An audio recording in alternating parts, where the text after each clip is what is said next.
Hey everyone, I'm here with a quick video on Pastor Paula White and Pastor Marvin Sapp. You know, this is a series, or I guess a quick message on pastors going wild. We just heard this week that Marvin Sapp, he at his conference last year, he told the ushers, lock the doors. He's like, lock the doors, lock the doors. He said, I need all of y'all. Y'all ain't about to do nothing anyway but go to the restaurant and eat. I need everybody to prepare a seed of $20. We need to raise 40K. If everybody out there give 20, everybody online give 20, and my leaders give 100, we could raise this money. And I'm going to need y'all to walk up here so I have proof that y'all giving your $20. If you're giving online, Cash App, Zelle, I'm going to need to see that. I need proof. So he did it the gangster way. Then you got Paula White. She's asking for more. So I guess she got the memo that you get more bees with honey. So she did it the soft and pink way. She was sitting down. She said it calmly. She had a musician playing in the background. She asked for 1K. Y'all get 1K. You're going to get 7 supernatural benefits. You're going to get a special angel to look over you. You're going to be blessed for a whole year. Your enemies will become God enemies. I thought God loved everybody, but okay. She has 7 blessings for you for just 1K. Both of them is wild if you ask me. You know, there's a saying that go, what would Jesus do? I don't think Jesus would have handled it the way either one of them handled it. And they both pulled out a Bible verse to pretty much justify what they were doing. Let me first go on to Paula White, in case you didn't hear her message.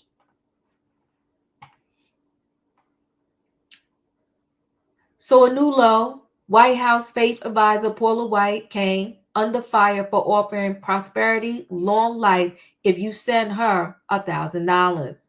So Paula White King, Donald Trump's favorite pastor, says she will deliver 7 supernatural blessings just in time for Passover season, provided you send her $1,000. Her promise of 7 blessings is based on Exodus 23, according to the Baptist News Global. The chapter ironically begins with these words, you should not spread a false report. Ain't that interesting? You should not join hands with the wicked to act as a malicious witness. You should not follow a majority in wrongdoing. When you bear witness in a lawsuit, you should not side with the majority so as to pervert justice. The irony only thickens with verse 9, considering White Kane's connection to Trump. You shall not oppress a resident alien. You should know the heart of an alien, for you were aliens in the land of Egypt. White Kane placed the emphasis elsewhere in the chapter, as she read in Exodus 23, when you honor God during this Passover, White Kane says, God will assign an angel to you, be an enemy to your enemies, give you prosperity, take sickness away from you, give you long life, bring increase in inheritance, and give you a special year of blessing. Although God places no price on these blessings, he doesn't offer a goodie bag. White Canes include a 10-inch high Waterford cross, some devotionals, and an olive wood communion set, which includes unleavened bread and grape juice from the Holy Land, 2 beautiful olive wood communion cups, and a booklet. Her advertisement states, White Cane is an adherent of the prosperity gospel, which ties material blessings to faith in Jesus Christ. Many see it as a get-rich-quick scheme for the pastor. Now, you ain't got to believe me. Let's hear her say it in her own words. He'll give you prosperity. He'll take sickness away from you. He will give you long life. He'll bring increase in inheritance and He'll give a special year of blessing. You're not doing this to get something, but you're doing it in honor to God, realizing what you can receive. For your special Passover offering of $1,000 or more as the Holy Spirit leads, you will also receive the beautiful 10-inch Waterford Crystal Cross. Don't miss your moment to release 7 supernatural blessings and provision into your life.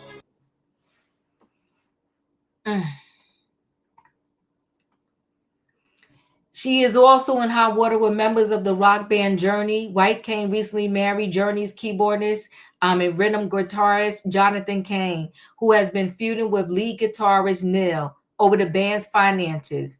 Recently filed a cease and desist letter accusing White Kane of gaining access to the band's bank accounts without his consent. White Kane has denied his accusations, but her controversies don't end there.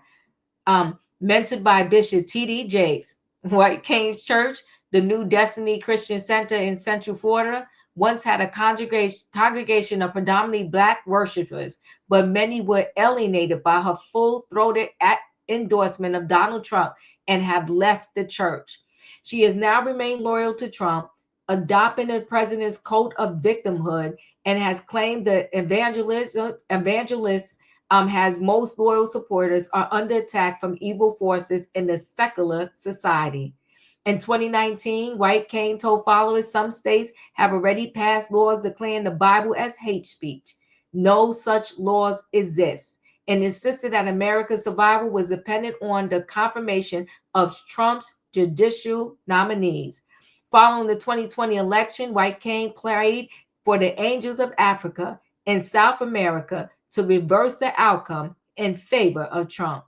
Upon her appointment, Trump said White Kane will focus on halting all forms of anti-Christian targeting and discrimination within the federal government, including at the DOJ, which was absolutely terrible, the IRS, and the FBI and other agencies, said Trump. Adding anti-Christian violence and vandalism in our society will be fully prosecuted, and vowed he will move heaven and earth to defend the rights of Christians and religious believers nationwide. As a White House special government employee, White Kane is prohibited from endorsing any product, service, or enterprise, or to give the appearance of governmental sanction, whatever that extends to blessings is whether that extends to blessings is uncertain, although using her position for profit doesn't seem to be an issue with her boss. The public might feel differently, at least on social media. Holy S, this can't be real, wrote one ex user. How could anyone think God needs you to pay $1,000 for all these things? Come on, people, this might be a new low. They are preying on your faith and your weaknesses. The chorus of critics includes Dolly Parton's little sister, singer, songwriter Stella Parton, who commented on X, Paula, shut up with your gift. I met you and worked on the same show with you. You need to go repent and stop this charade. I'm a Christian, and this is not at all Christian. It's a grifter scam. Stop. Whew. Well, she's not the only one that came under fire for doing something and asking for money. You know, we also had Pastor Marvin Sapp, who told the people to shut the doors. Hold on, let me share a screen. In case you don't remember, I can remind the people here. They called it a holy shakedown, but at least his holy shakedown wasn't going to cause the people $1,000. He only wanted 20 from the regular folks like me and $100 for a leader. So I guess if you was going to get a blessing, the cheaper one would be through Marvin Sapp. I remind you, we'll take a listen as soon as this commercial finished passing by. And I will also tell you, he did try to explain that what we saw was not what we saw, and that's not what he meant. And he used a Bible verse to explain it. So hold on, let's listen. Leadership lead, and they understand the cost that is involved. There's 1,000 of you. I said close them doors. Ushers, close the doors. Close the doors. Close the doors. Close the doors. We all gonna leave together. Y'all ain't going no place but to the restaurant. There's 1,000 of you tonight, and those that are watching, it's 1,000 that's watching online. This is a small seed. If I get 1,000 online to give this, if I get 1,000 in the sanctuary to give this, that's $40,000 tonight. I'm challenging each of you all down here to give a $20 seed. I just think $20 is a lot of money. $20, believe it or not, when my late wife, Melinda P. Sapp, was alive, was a good date. I could take her to the movies, buy a box of popcorn, get 1 soda, 2 straws. I wasn't cheap, that's swag. I was looking in her eyes, she's looking in mine. Can't do that no more. Now, everyone up here, we've all sold and seeded, but I need everyone standing up here with us, with me, to plant a seed of $100. Because again, it costs to sit up here. I got you. Let's see. So put your 20 away, preachers. That 20 wasn't for you. And this is what I need you to do. If you're giving electronically, or even if you're giving tangibly, I'm gonna have y'all come to the altar and give it, because I need to see 1,000 people moving. Bring them baskets. I want the baskets up here. I want to see the folk. Y'all start moving. Y'all can bring it right now. Come. Even if you're giving tangibly, just put your hand on take your phone and stick it on the bucket. Shh. Giving is worship. Giving is worship. Giving is worship. Giving is worship. This ain't the time to talk. 1,000 people need to give $20. 1,000 people need to give $20. 1,000 people online need to give $20. This is easy, saints. This is an easy miracle. We should be able to raise $40,000 tonight just from y'all giving. Well, I mean, if you want the cheaper blessing, his is definitely cheaper. Where'd you get those shoes? Other one, hold on, guys, let me pause. The ones that are in it to win it.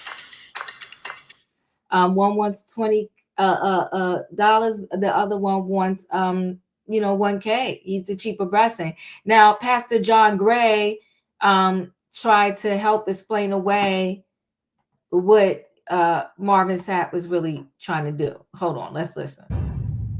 Well, I've known Marvin Sapp for many years. He's a great human being. Mm-hmm. He loves God. Those are unquestioned things. He loves his children. He loves the church. Mm-hmm. I think the challenge is context, cultural context, because within the construct and the context of the people he was speaking to at that particular service, they would understand his language. But within that construct, I've seen much, much worse. I've seen $1,000 lines, $500 lines. Don't leave. No one's leaving until. And I think what he was saying was more for order. And I have to take his word for that. But I understand how culture sees a moment like that, particularly when it comes to faith. You're looking at an absolute influx of multiple things happening. And then they see a pastor saying 2,000 people give $20. And that can seem deeply offensive. And so I think it's more incumbent upon leaders and pastors to truly be servant leaders, shepherds, because I understand what it's like. Our church, we do reverse offerings. We put baskets at the front, and I've told people come down and get what you need. If you have a bill, you come get that. That didn't make the news because the truth is that's what the church should be doing. We should be meeting the needs of the poor, the widows, the orphan, the elderly. Mm-hmm. But when you see what took place and how it offended people, we in the faith community have to do a better job of understanding and communicating biblical truth. I understand why you feel that way, and that's not the message, and that's not the heart of Jesus. He wouldn't say it that way. But please, respectfully, also look at the culture and context, because he wasn't being wicked. He was culturally within brand. So maybe the issue is not so much what he said, but a culture that would allow that to be a language that's expressed across pulpits. That to me is the bigger issue. And that's something that we're going to have to reckon with over time.